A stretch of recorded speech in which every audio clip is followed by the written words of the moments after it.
Happy Tulip Tuesday. This is the day we share timely tips for the tulip tribe. Today, talking callas, a favorite flower, especially for weddings and events.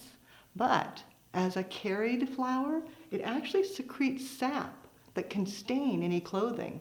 You certainly wouldn't want it to ruin a wedding dress.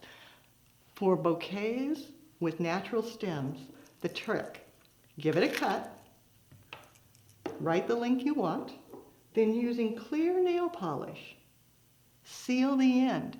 That will lock it so that the sap cannot come out.